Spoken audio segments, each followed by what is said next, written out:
Yes. మీరు విన్నది నిజమే. నా అన్వేషణ ఒక ₹1,00,00,000 ఇచ్చాడు నాకు. పాజిటివ్‌గా మాట్లాడమని.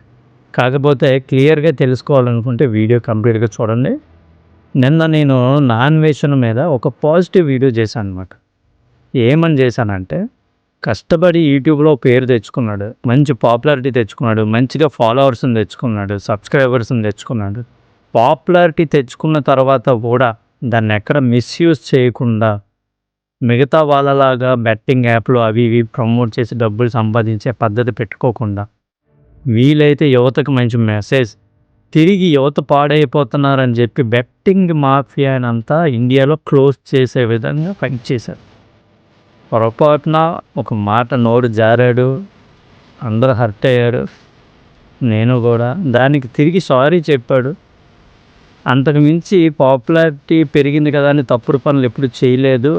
ఒకసారి క్షమిద్దాం, తప్పేముందని చెప్పి నేను పాజిటివ్ వీడియో చేస్తే ఒక నవ్వొచ్చే విషయం ఏంటంటే ఇక్కడ దానికి ఒక కామెంట్ చేశాడు ఒక బ్రో. ఏమనంటే, ఎంత ఇచ్చాడేంటి నీకు మెయిల్‌లో స్క్రిప్ట్ ఇచ్చి అంట. అంటే నాకు మెయిల్‌లో స్క్రిప్ట్ ఇచ్చి డబ్బులు ఎంత ఇచ్చాడు అని కామెంట్ చేశాడు. అంటే అలా మాట్లాడడానికి. బ్రో నీకే చెప్తున్నా, మనం ఇలా ఉన్నది బట్టే మిగతా వాళ్ళందరి మాట విని మనం కూడా వాళ్ళు దూరి తిడుతున్నాం. గుర్తుపెట్టుకోండి, ఈ బెట్టింగ్ మాఫియా చాలా పెద్ద మాఫియా. అన్వేషణ ఫైట్ చేసినప్పుడు ఏమీ చేయలేక దాక్కున్న వీళ్ళు ఈరోజు ఏదో చిన్న పాయింట్ దొరికేసరికి వారిని కిందకి దించాలి అని గట్టిగా టార్గెట్ చేశారు. ఈరోజు చిన్న పాయింట్ దొరికేసరికి వారిని ఎలాగైనా కిందకి లాగేయాలి అని చెప్పి ఆ టీం అంతా ఒకటయ్యి వెనక నుంచి గేమ్ ఆడుతుంది. మీరు వాళ్ళల్లో కలిసిపోయి ఇంకా ఇలాగే ఆలోచిస్తున్నారు కాబట్టి ఇదంతా జరుగుతుంది. గుర్తుపెట్టుకోండి, ఎప్పుడైనా ఏ సబ్స్క్రైబర్కైనా ఏ ఫాలోవర్కైనా అయినా మోసం చేశాడా లేదా అది గుర్తుపెట్టుకోండి ఫస్ట్.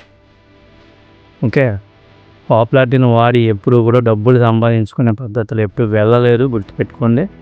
అయితే నీ కామెంట్కి నేను ఇచ్చే రిప్లై ఏంటి అంటే, నా ఛానల్కి తిప్పి కొడితే 2,000 సబ్స్క్రైబర్స్ కూడా లేరు. నాకు మెయిల్ చేసి నాకు డబ్బులు ఇచ్చి నాతో చెప్పించేసుకొని అందరినీ మార్చేద్దామని అయితే అనుకుంటాడా? జరగని పని. ఒకసారి బుర్రతో ఆలోచించండి. ఏదైనా కామెంట్ చేసేటప్పుడు కొద్దిగా క్లియర్గా అన్నీ చూసి చేస్తే బాగుంటుంది. ఓకే, మనం ఎలా ఉండబట్టే కొంతమంది మాటల్లో మనం కలవాల్సి వస్తుంది. క్లియర్గా అన్ని వీడియోస్ అబ్జర్వ్ చేయండి, మీకు ఒక క్లారిటీ వస్తుంది. ఓకే, మరొక టాపిక్తో మళ్ళీ కలుద్దాం. Thank you so much.